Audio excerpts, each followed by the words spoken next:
Welcome to episode 2 of Roster's Rants, and today we're going to be talking about the MLS because their season just kicked off a couple days ago, and the team that I support, the Columbus Crew, might be on the move. For those of you who do not know and don't follow soccer, first of all, you're missing out because if you've never been to a soccer game, they are an absolute joy. 90 minutes of pure action with a slight halftime in between.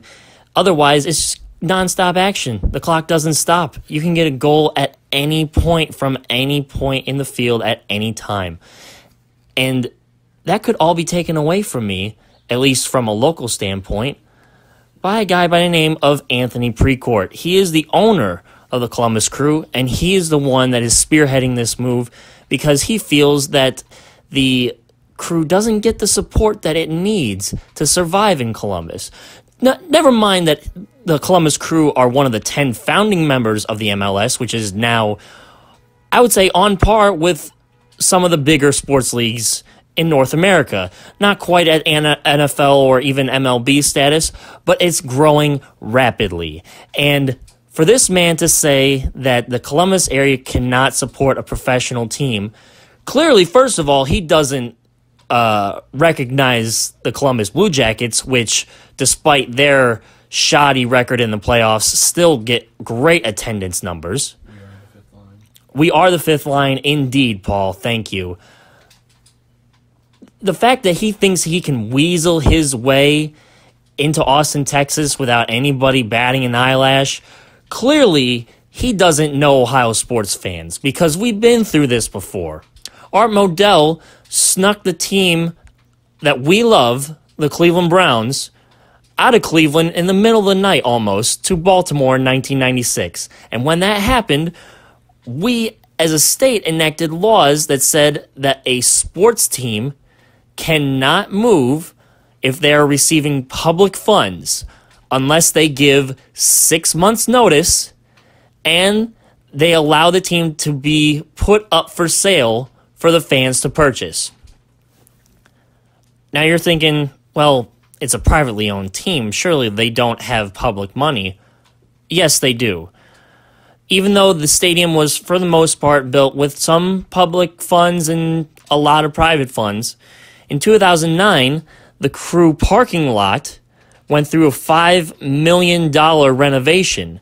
And guess who footed the bill? Ohio taxpayers. So that's why Attorney General Mike DeWine on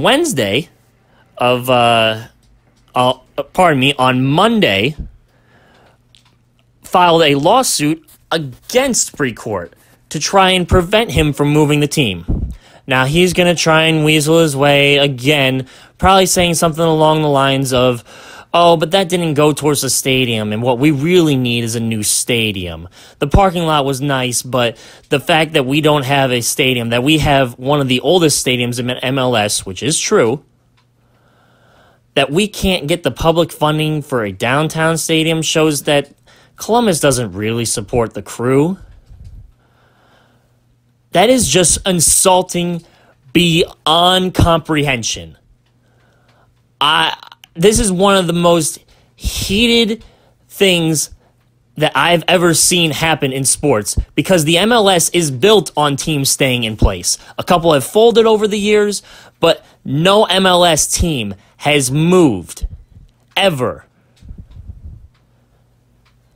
And if Precourt gets away with this, it sets a very dangerous precedent, which we have seen unfold way too often over the last several decades with the other 4 major sports leagues in America.